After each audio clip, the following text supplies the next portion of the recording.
we think this is actually close to a year ago, we created an action team at SOAR that was dedicated to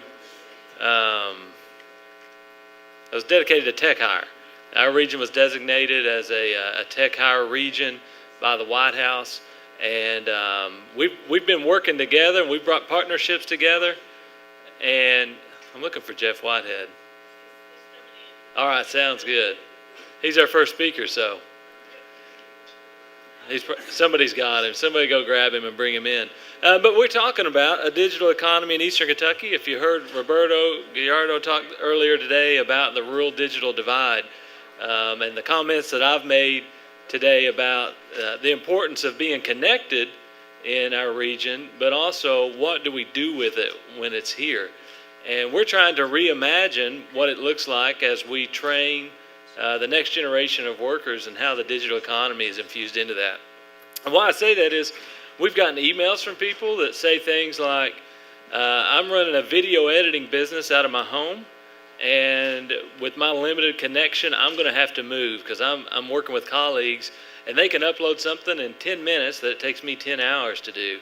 Then I also meet people met a guy in Barberville down in Knox County who is running a business out of his home. He's got an Amazon store, and he's doing almost $1 million a year. And we are trying to figure out how do we make that the norm instead of the just perchance that happen. And you see somebody, how do you do that? How do you make an Amazon store and make almost $1 million a year? Well, how about we train people on those skill sets in the digital economy and think bigger than we're just going to train people for jobs that are immediately available in my home county of Floyd County, where there's 8,500 jobs. What if we reimagine and say, wait, if we're connected to the internet, there are millions of jobs that are available, and we've seen initiatives with BitSource and Teleworks where we've been successful in that effort. We are going to start with our first speaker today to talk about the region's designation as tech hire and how he's been working to bring people together, and what EKCEP, which is East Kentucky Concentrated Employment Program, how they've been working to be really a catalyst and bring people to the table. We have represented up here K through 12 education, community college, and workforce innovation and private industry. If we get those four groups on the same page, there's really nothing we can't do as a region. So this is critical conversation that we're having today. I'm going to turn it over to Jeff and let him get us started. Jeff Whitehead at EKCEP. Okay. Hello, everybody.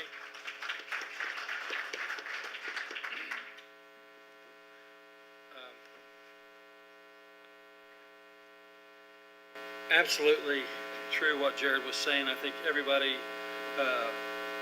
at this table, we've got industry, we've got post-secondary ed, we've got workforce, and we got secondary ed. And it is absolutely critical as we move forward that we move together. And I think that's the way we all see it.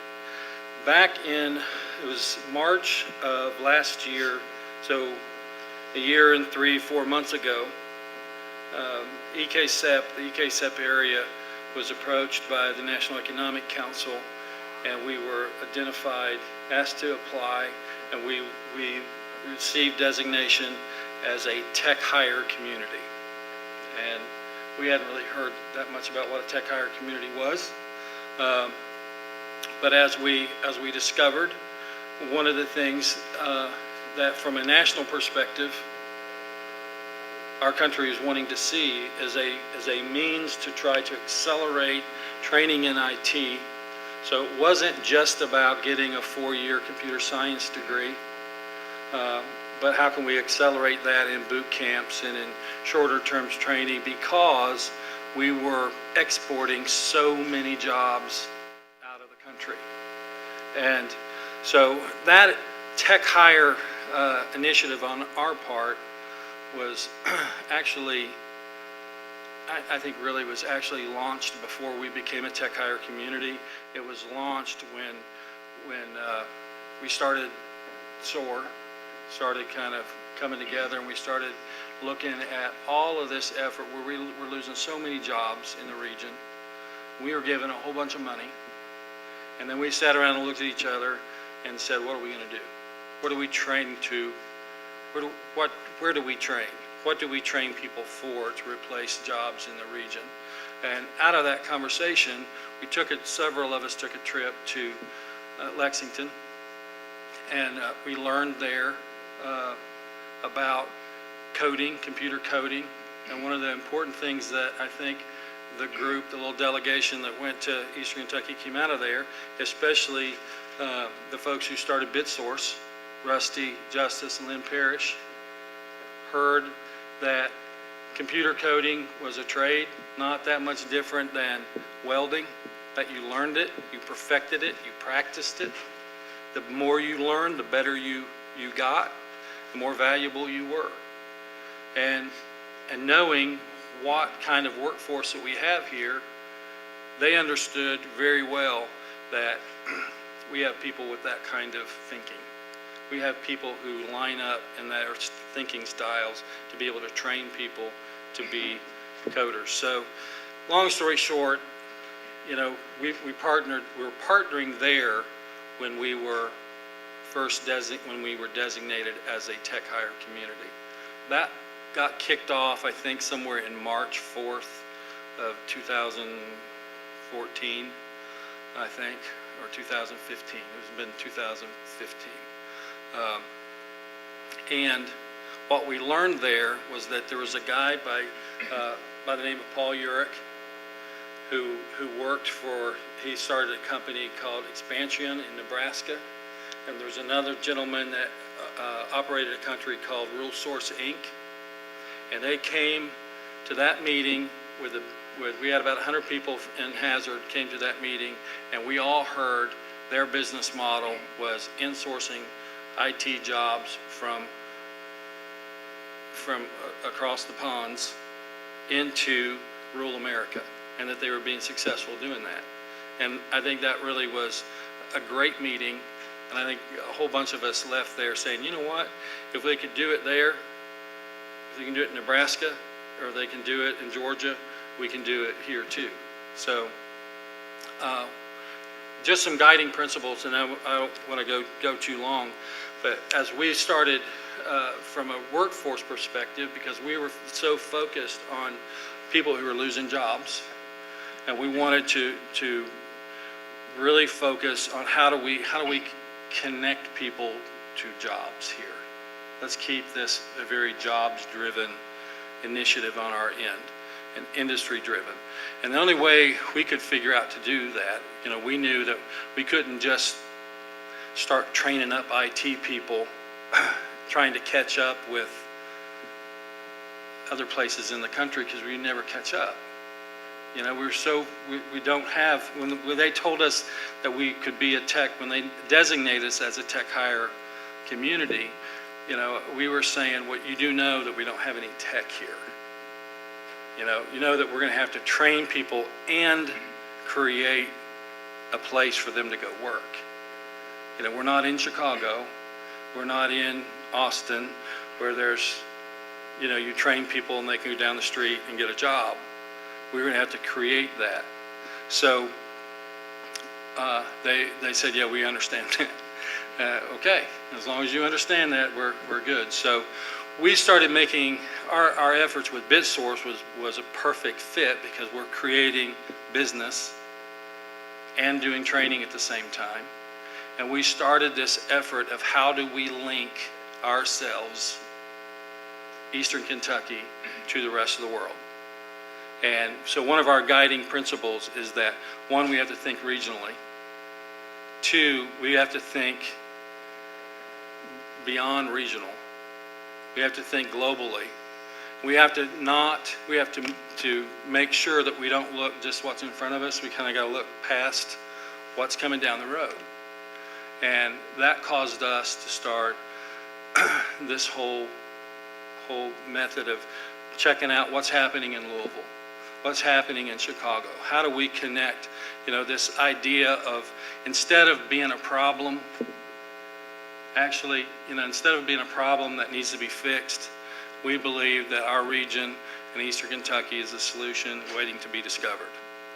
And we believe that we have what it takes to learn and solve some of the problems in the tech world that's out there, and that's what we're going to try to do. That's what we are doing. That's the connection with Interapt down here on my right, and he's going to talk more about that. But how do we cause this collision? So what I'm super excited about is what's on the screen right now? Just my name. Okay. How do you? That's what I'm really excited about. How do you make it go, Jared? How do you that first slide? Okay. Here's what I'm excited about. When we started just back in March, okay, BitSource was really an idea. It was launching, in the middle of launching. It just started, really. That's only a little over a year, okay? And what you see on that screen does not represent all of the little IT companies that are out there, but it does represent what I now know about didn't exist then that does exist now, okay? And you've got Visidoc, LLC in Clay County. They're a company that's in the process of hiring 20 people. We're working with them. They're an engineering and document services company. So they're taking, it's not like real high, it's not real heavy coding, but they're using software and technology to the way I understand it is animate PDFs for instructions, like when you go buy a grill. And you can scan it, and then you can look on your phone, and it's telling you how to put it together. They can do that with this software, and so they're working. So that's a company that we're in the process of hiring 20 people. You have Mountain Tech Media, that's in the diversified tech and media services company that's looking at multimedia, website development, app development, and their business model is really cool. It's an opportunity to bring the best and brightest and connect them. What I like about what they're doing so much is that they're not focusing just on what can we do here to serve here. They're actually out there saying we're gonna run a business. We're gonna serve people around the world from right here in Whitesburg. You've got Mill Creek Software, which is Mike Bryant in Breathitt County. The software company he runs by himself. He left, he escaped the concrete jungle of Atlanta and wanted to live in Breathitt County, his home place. And he's been operating for a while now and connects with folks. We've done some work with him. You have BitSource that we've talked about. Interapt, you've heard some about today.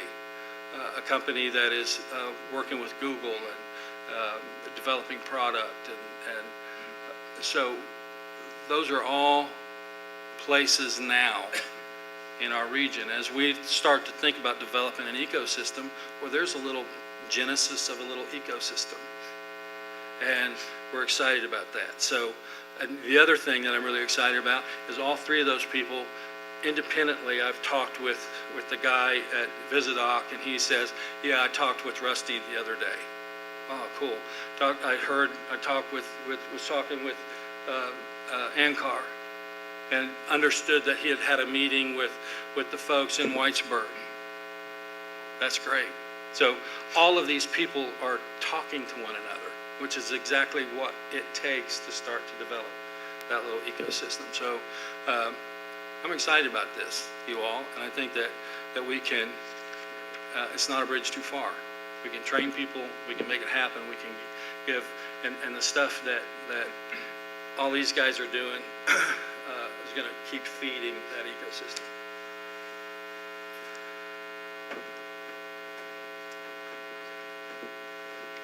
This is a critical curriculum or continuum between these four people here and their organizations, the efforts they represent, to merge the four together and make sure we're on the same page Well, I really see broadband as somewhat of the public works investment opportunity of a lifetime.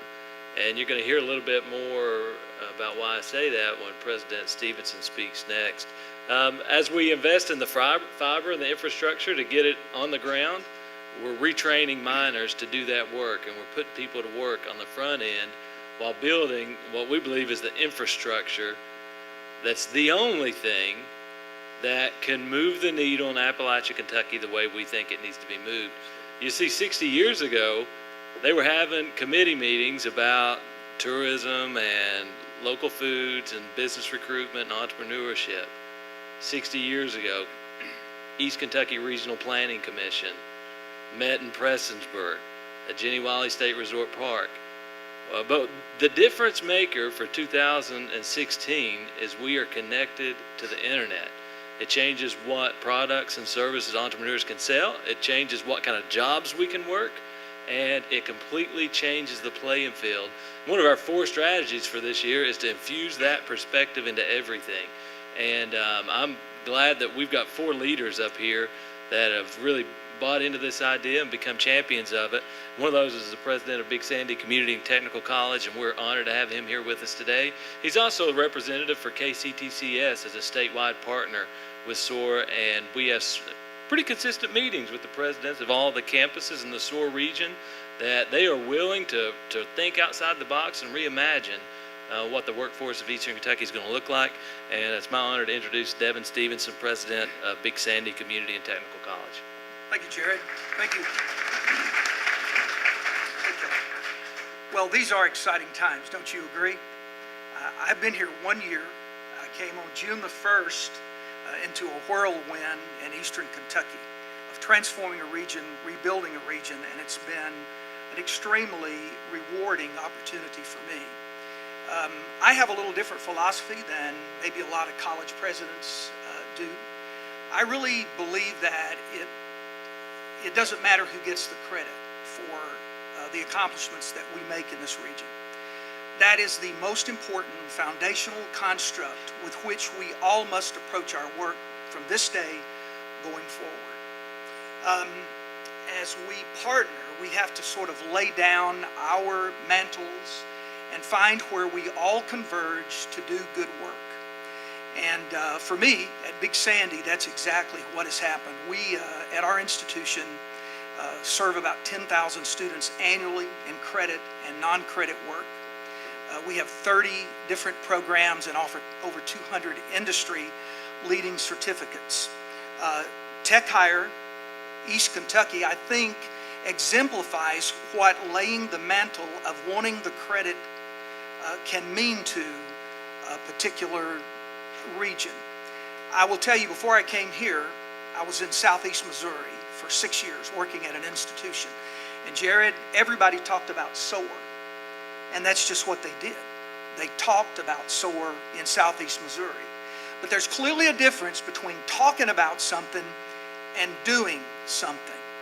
And while we have a lot of talking going on at this meeting, when we leave here and where we actually become missionaries, we've heard that an evangelist, so to speak, as we leave here, it's what we actually do, not what we talk about, as we exit this building today and begin to form partnerships that are meaningful and that can make an impact on this region. And I can tell you, as we leverage resources, as we convene, as we collaborate, as we shape, the people that sit at this table with me, Paul, Jeff, and Ankar, I believe all embrace that same deep-seated desire and want to make a difference. So what I think happens is when we work in this environment of collaboration, that's really when the ideas, the thoughts, the solutions, and the answers appear. And that's what we all have to do. And we've got to understand that each of us play a specific role in that. We're just pieces of the puzzle in this transformation. And our college certainly wants to do that. And I will tell you, if it means transforming this region, one student, one person, one opportunity at a time, that's exactly the way we're going to make a difference. It's sort of like you've heard the starfish story. The guy's on the beach and he's throwing starfish back in, and someone comes along and says, "There's thousands of starfish here. How in the world can you make a difference?" And he holds one up and he says, "It makes a big difference to this one." And that's exactly what we have to do. We have to approach it, I think, from that philosophy. And that's exactly what we've done at our institution when we created Kentucky's first Fiber Optics Association sanctioned fiber optics training program. And our program really laid the framework for an expansive stackable credential model. You've heard of stackable credentials. It's just basically where it's almost like a Japanese educational model. You lay one credential down, it's mastered, and then you lay another one on top of that, all the way up through the credential model till it becomes an associate degree, if someone wants that to happen, or it becomes a bachelor's degree or a graduate degree. So what we introduced was certified fiber optics technician training. Then we transcended and walked up the ladder to specializing in testing and maintenance. And then we went to the outside plant cabling certification, which was the first of its kind in Kentucky. And today in this room, I'm going to share with you a success story. In fact, I brought the success story with me today in persona so that you can actually see what doing the right thing at the right time for the right reason can do. Earlier this year, we launched the Broadband Technology Associate Degree Program, and it's offering those specialized tracks in broadband technician, broadband telecommunications, equipment installer, and design and applications. And now we're working with four-year partners on advancing that into baccalaureate degree, trying to create that seamless pathway. And to be frank with you, we are very interested in driving that, Jeff and Paul, down into the secondary level. We believe that we can begin to teach this fiber optic splicing down into the secondary level and move these individuals right on through. Since the program began last year, we've trained over 100 students, and the quality of our program has not only attracted students from within Kentucky, but also from 13 states across the country. And they've sent their employees right here to Pikeville, Kentucky, across the street at our facility at Big Sandy to take world-class fiber optics training. So here's what I believe. To be a change agent as an institution, to be change agent as a convener or shaper, you have to sometimes step out onto nothing until it becomes something. It takes adventurous steps to do neat things. And then you have to dream when others doubt. That's very, very important. And never listen to the word no. And then act when others are committed to doing nothing but embracing the status quo. You constantly march toward that goal and that vision. And I will tell you today, that's exactly what Fred Bentley, Charles Scarberry, and Tyler Martin, who is with us here today, did. In fact, I remember the very first class that Fred Bentley came to, Jeff, he said, "I'm a washed up coal miner. I can't do this stuff." But his frustration was soon transformed to confidence through the work that our committed faculty and staff have done in this program. I want to introduce to you today a young man by the name of Tyler Martin, and I want to tell you just a little bit about Tyler. Tyler, stand up. Tyler was a rock picker, a roof bolter, and a repairman in both surface and underground mining operations in this area. He worked for C&M Mining, Hubble Mining, Hendrickson Mining, and Powell Mining. Those were all his employees during his tenure as a coal miner. He came through our program, Jeff, your program, and trained in ribbon splicing. And last week, worked in New York City. I'm not going to tell you what his salary was, but it was between $30 and $50 an hour. He was paid by Verizon all his travel expenses, all his living expenses. After a very short time, when they saw the value that coal miners embrace, hard work, consistency, continuity, commitment, and passion, they've snatched him up now. Google has. And he stopped by home here so he could buy a pair of cowboy boots because he's on his way to Texas.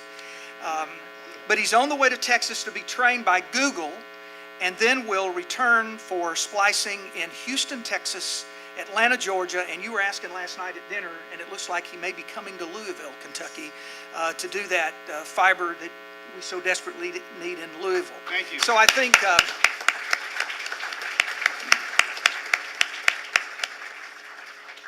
have been amazed at what just the experience of training, and what we like to call it fast track training for high-speed jobs. And he brought a piece of fiber for me today. Most all of us have seen ribbon fiber, but this particular piece of fiber has how many strands in it? It's a 12 strand. Each strand would drive an apartment complex like right here at unlimited speed, and would drive both internet, telephone, television, and internet. And it's wired by color here. But this is the actual, what do you call this? Not ribbon. It's single fiber. This is the work that he's doing. You know, you've heard us talk about we've got to get off the exit ramps. Well, this is the on-premises fiber that's used that will begin in the next phase. Once the dark fiber gets here, once Tyler and his group take it off the exit ramps, then this type of fiber will be exactly what we'll use to get it into your homes and into your businesses. Tyler, I want you to know I'm proud of you.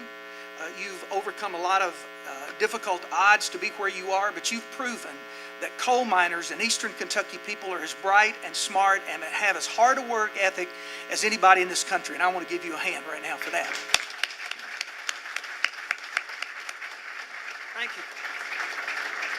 Fred Bentley, who his first phase in New York, he spent a week there last week. He made $3,500 last week. And he said it could not have happened at a better time because he was a laid-off coal miner for up to 2 years and was about to lose his house. He's paid that house payment way ahead now, and we're proud of them. 10 of these coal miners that you've sponsored and that we've received from the West Virginia WIB are now traveling to do the Google Fiber project. And what we hope is that when fiber is laid in Eastern Kentucky, these will become the leaders, the managers, the administrators of that project, and we'll be able to come right back home and do the good work. But I'm glad that we could provide that stopgap measure here today. And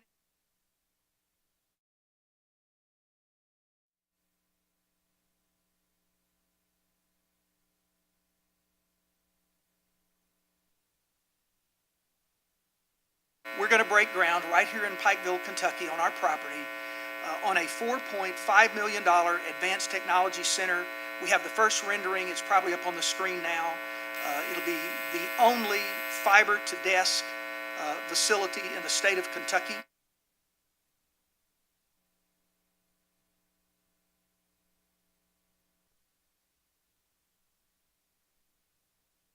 See it. But what we're doing with this building, we're building it, we're future-proofing this building. So as we move forward with programs, they can be offered in this building. High Bay Lab that will be open for any program, Jeff, that you might want to on board, or any program that you might want to on board. There'll be a 50-seat, high-tech, elevated classroom space as well in this building, and we're very, very excited about it. Additionally, our long-range plans are to add cybersecurity right here with short-term certificate programs in cybersecurity and unmanned aircraft. Drone technology, we believe, is becoming a huge piece of the fiber of this community, and we want to make that happen as well. I can tell you our college is committed, as well as all 5 of the SOAR colleges, to make good things happen. We're working collaboratively now, and real excited to be in Eastern Kentucky at this particular time. I came from the Appalachian region in Alabama. We saw the complete decimation of the coal industry about 10 years ago, and now we've diversified that economy, and that particular economy is driving the automotive industry at Mercedes, at Honda in Lincoln near Talladega, and also at Toyota in Blue Springs, Mississippi, with second and third tier suppliers. Ladies and gentlemen and colleagues, we can reinvent Eastern Kentucky. We just have to think ahead and not look back. Pull our resources together, and I believe great things, we're headed for great things. Thank you.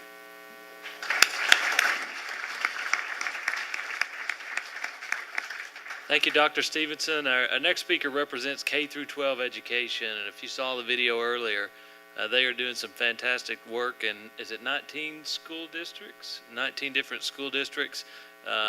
People beginning training at an early age. I remember my computer classes in high school involved the home row keys. Somebody know what those are? Typing, right? You have freshmen, you have middle schoolers building apps now Oh, to have been born 10 years later. This is an incredible opportunity. We've got students that are going to be coming out of high school that are ready for a career in the digital economy, and they can work it right from home, but right now they think they have to leave, and that's not the reality. But Paul is really leading the effort, and I'm going to turn it over to Paul Green with KVEC to share what they're working on as it relates to Tech Hour. First off, I guess am I hot? I'm a history teacher, so it's always a little bit different for me when I talk about technology and technology education, because I always come from this historical perspective. And just last week, I was actually studying and looking at some case studies from communities from the past that have turned things around and done things differently. And I stumbled across, somebody tipped me off to Tupelo, Mississippi. And some of you may be very familiar with that story, I don't know, but I'm going to tell you the story that I read about Tupelo, Mississippi. Back in the 1930s, Tupelo, Mississippi was a one niche economy. That was cotton. Very similar to what we had traditionally here in Eastern Kentucky with coal mining.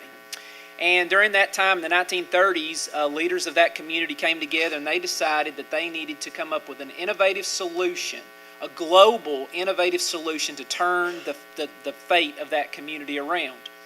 So they came together and they came up with a public works solution. And that solution was 3 of the leaders from that community got on a plane, they traveled to France, and they bought a limousine cow and brought it back to Tupelo. And they started a dairy production from this one cow.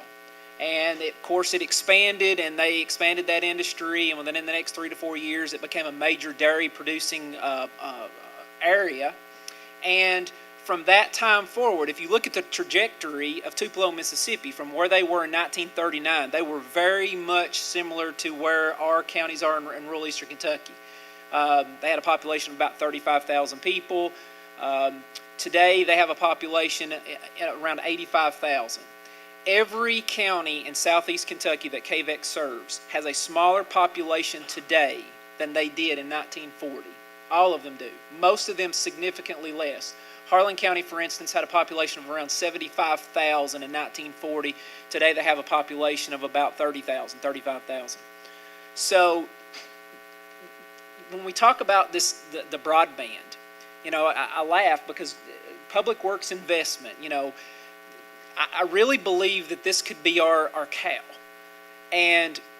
But we have to take advantage of it. And we can't, it's not enough just to have broadband. And one of the things that was spoken this morning, and I wrote it down, and Dr. Gallardo talked about, it's access and affordability. That's half. That's half. We have to have access. We have to have it in an affordable way. Everybody needs it. But that's only part. That's only a piece. The other piece to this is we must have the know-how. We must know how to use this in order for it to take advantage of it. Because just because we have it doesn't mean it's going to do us any good. I have lived my whole life in Owsley County, Kentucky.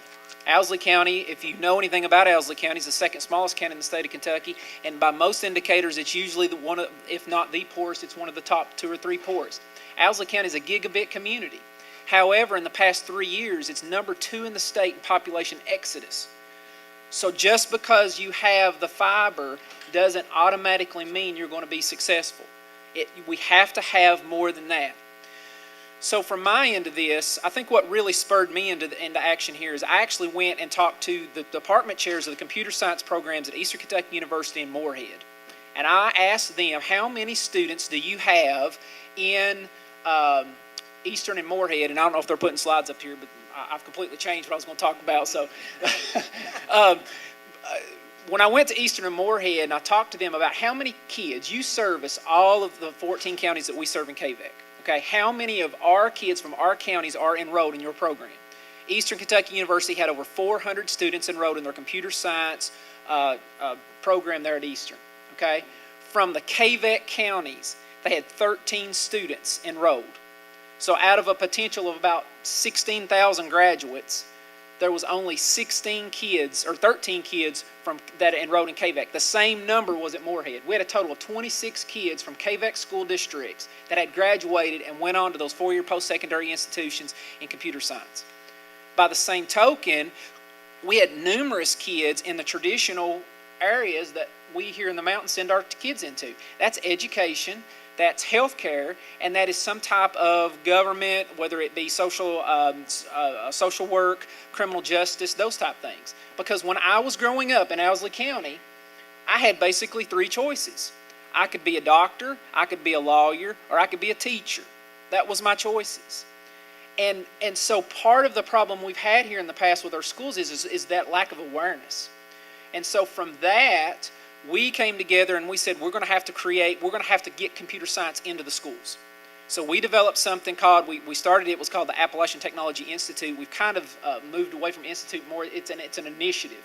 But last year we launched and we offered the first programming class to all of our schools in the KVEC region for grades 8 through 12. And in the first year, we had over 500 students that enrolled in an Intro to Computer Programming course. And this course, we found digital content. We took a group of 6 teachers from around the region. We had one certified computer science teacher in our 14 counties, 19 school districts. One teacher that was certified as a computer science teacher. We had a lot of math teachers. We had a lot of teachers that had background in computer science, but that was the only one. So we took these 6 teachers. We put them through our own boot camps. We contacted some connections that we had for some different groups of people. We brought them in. Microsoft was one that came in and did some training with our people. We launched. We then used those 6 teachers to kind of train the trainer throughout the region, help other people, and we were able to get 500 students in grades 8 through 12 enrolled in computer science, our first computer science class in the region. We're estimating we're going to have over 1,000 kids enrolled in our computer science classes this year. And the beauty of this is it's a sustainable model, and it doesn't cost the schools a dime. We developed it in a way that we're not going out here and we're having to pay money to a vendor. We are doing this in a way that will be sustainable, and we'll be able to keep this going for generations to come. We also, as part of that, Dr. Stevenson mentioned drone technology. When we had conversations with Dr. Malfris at Morehead State University, it was the same thing.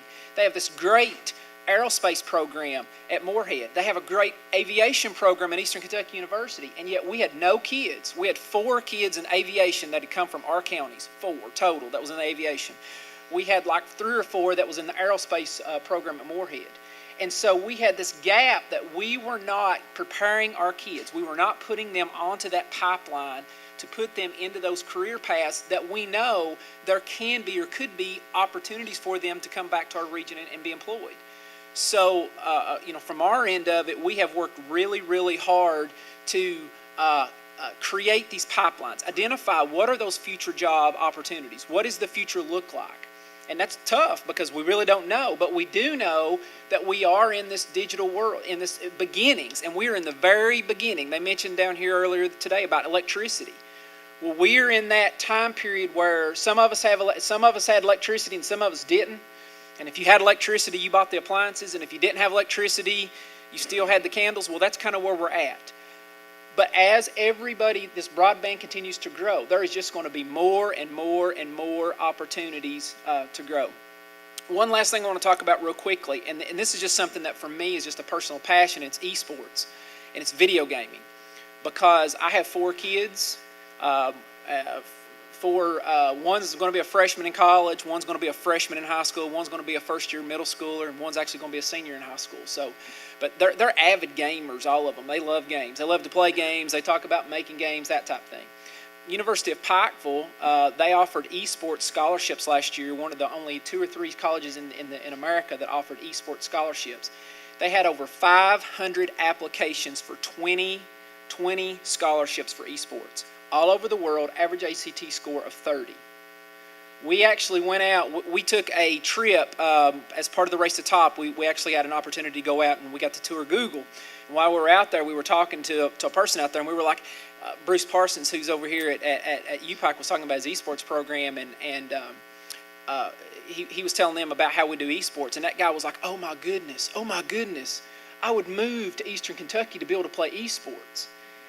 Last year, the championship match in esports had 27 million viewers. 27 million people in the world watch esports championship. So this next year, we will be launching the first KVEC esports high school league, It will be launched in the spring. We're going to organize in the fall. We're going to get that going. They will be live streamed matches. We will have the shoutcasters. We will have statistics. It will be run just like a professional organization. So again, we want to make sure that we're touching all these things because we talk about the ecosystem of technology. We need to create this vibrant ecosystem that is K-12, but it's also, we need to think about that quality of life aspect. It's about what are these kids today, their futures is much different, and what they like to do and what they think about is much different than our past was.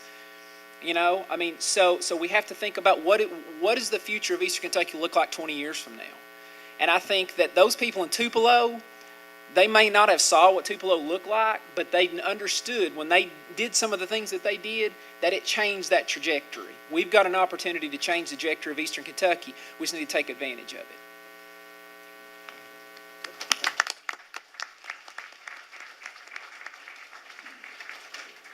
Thank you, Paul.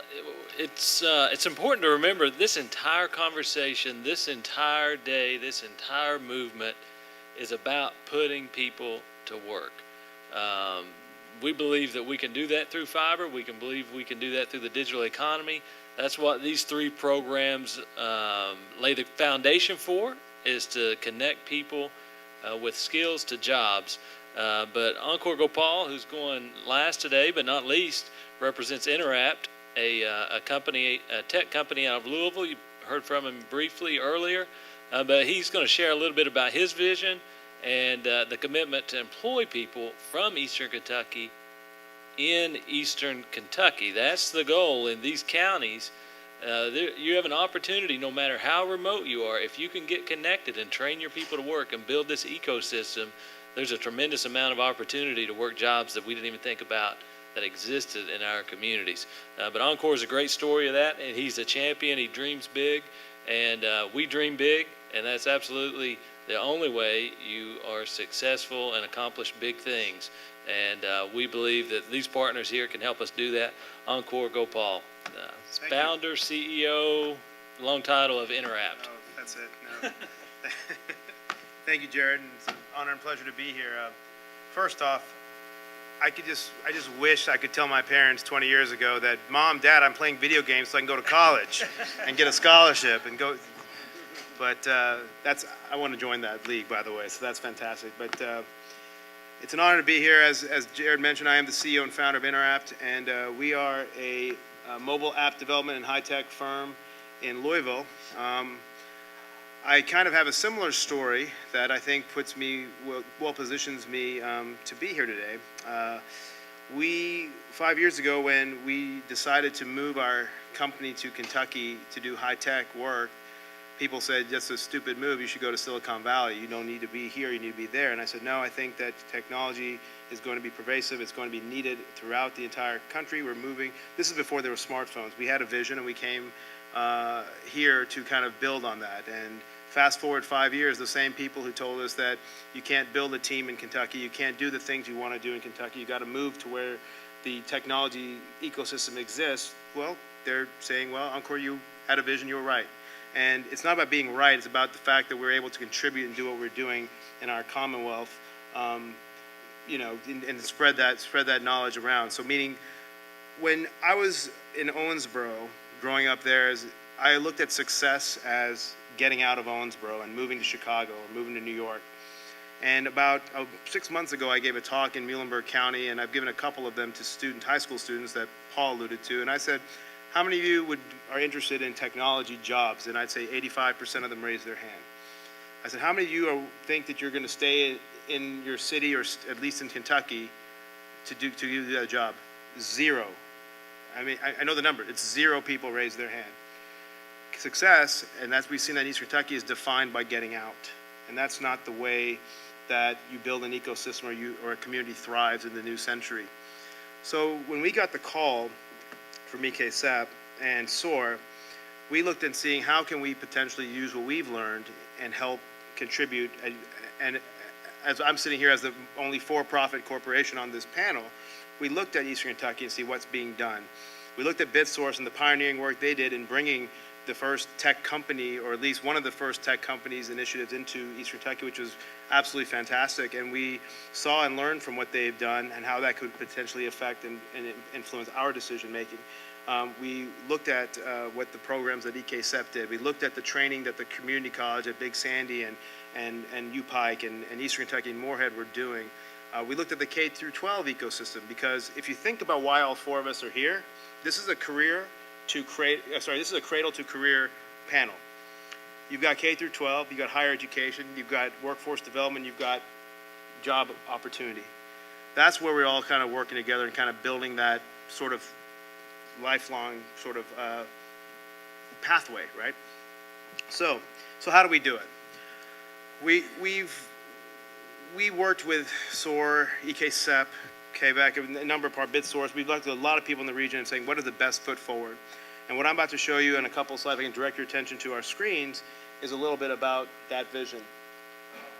So our company, let me see if I can, there we go. So the way I position our company is I believe that, not all tech needs to exist in the Valley or in New York. We like to consider ourselves as part of the bridge from Silicon Valley to Kentucky, and along with another number of great tech companies. We've been fortunate enough to work with some of the biggest companies in the world on some of the most complex technology problems. Fortune 500 companies use our software. Healthcare companies use our software. Brands, retail, fast food, etc. We have a number of success stories that we can share that we have built and pioneered right here in Kentucky. And as I mentioned before, what we looked into doing, we were inspired by a lot of the vision and work that's being done here already, and said, how do we contribute? What's our contribution to this entire ecosystem? How do we build an ecosystem where one hasn't historically existed that big? And so we said, what do we do? What are we going to do in this? And she said, well, we're going to commit to hiring 50 people. As you heard me this morning, we're going to take those people, we're going to test them and assess them thoroughly, make sure they're a good fit, they have the right aptitude.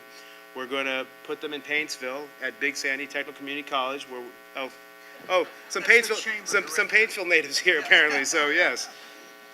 But we're putting them in Painesville. We're going to give them a ton of support. We've got a tremendous leadership team that is going to train, support, and really guide these 50 individuals to succeed at working at Interact in our company. The goal here is to give them a good knowledge base and to give them the skills they need to work in a technology environment, because you have to be able to fit and work the way technology moves. It's fast moving, it is completely changing, and you've got to continuously learn and learn and learn on the job and ongoing. We have a 15-month window, and technology changes again. Your iPhone or your smartphone in your pocket was twice as big and twice as slow a year ago, right? So we're committing to doing that, and these are the people who are going to help help our workforce. So how are we doing this? You go to our website, interapp.com, there's an apply button. You click that button, and we're going to assess you. We're going to ask you some simple questions. We're going to see, do you have the aptitude of what it takes? Because I do believe, when I hear a lot of people saying, oh, you should just learn to code, and that'll solve all your problems, I don't agree with that. Telling everyone to become a coder is like saying everyone should be a doctor. Not everyone's cut out for it. It takes a very distinct skill set, and it takes a tremendous amount of hard work and dedication. Same with anything. We believe in the 10,000 hour rule. You got to stay in it and continue to work at these things. So we've actually partnered with IBM Watson to help do part of the assessment with our assessment partner as well. So we're really trying to find the right fit for the best people, and really make sure that they succeed once they're in. And like I mentioned, we're doing this at Big Sandy. Devin's been great to work with, and really has kind of seen that this new way of learning and training is different from the historical method of how we all went to four-year universities, and now you're having people learn things online in minutes as opposed to in weeks, right? So this is the difference in how we're changing. And how we're partnering is exactly what this panel is. K through 12, higher education, economic and workforce development, and for-profit companies and entrepreneurship, kind of building that whole sort of holistic approach where it touches every single part of the pathway. You with me so far? So will this work? Who thinks this can work? Thank you. That's good. Thank you. Thank you very much. But no. But we believe in facts. It's been done before. this is a technology cluster map that you heard this morning talk about what a business cluster and technology cluster is. This is how it formed. If you look at this map, this is Buenos Aires, Argentina in 1996. If you see the biggest orange dot, that was the first technology company that really got turned down by 40 banks to start their idea. Now they're a multi-billion-dollar company, and the lines in that chart are companies they helped start because of training, because of environment, because of density, because other people they taught skills that other people left and started their own companies, and they basically built a thriving ecosystem that exists today. These are all the biggest dots on here are multi-billion-dollar nationals. They're traded on the New York Stock Exchange, and this was done in a 15 to 20-year period of time, in a place that was much harder to do than I think in Eastern Kentucky. So our plan at Interact is kind of build on some of the successes we've had so far, work with the people who have had successes here in Eastern Kentucky, learn from them, partner with them, help grow the ecosystem and be part of this growth. Because eventually, as you see this map of us kind of coming to Eastern Kentucky, it'll eventually flood throughout the entire Commonwealth. And the next time that I ask kids, are you all going to stay in Kentucky to do technology relevant jobs? They're all going to raise their hands. And they don't have to leave our Commonwealth, and we don't have a brain drain, and we make sure that we're preparing our workforce and our kids and our next generations to not bolt for the coast, but they're going to stay right here in our Commonwealth, build the technology of the future, and be the fuel that supports the engine of the information economy. So, thank you all very much. Thank you.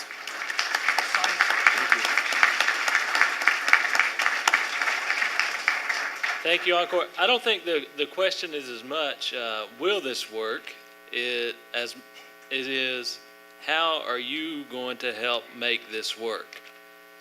Because I don't know that there is an alternative. We don't accept the risk of doing nothing. And this is a big picture. It's a big idea. But if everybody in this arena today, everybody that was here today, decided I'm going to influence in my realm of influence and find a way to make this work. We've got county judges here, we've got mayors, we've got education, we've got healthcare, we've got all the pieces that we really believe we can make this work, and we're already seeing the fruits of our labor with hundreds of people put to work. And this is not going to be our entire economy. We get that. We understand that not everybody is going to work in the digital economy. But it is a slice that can create other jobs, construction, maintenance, all the other pieces of the puzzle that we need to build a full and diversified economy. This is a piece of it. The entire world is going this direction. It's pretty important that we're on board and move in the same direction. So we've got just a couple minutes for questions. If anybody has, we've got 5 minutes till the next session starts. So anybody have one question, 2 questions maybe if it's short?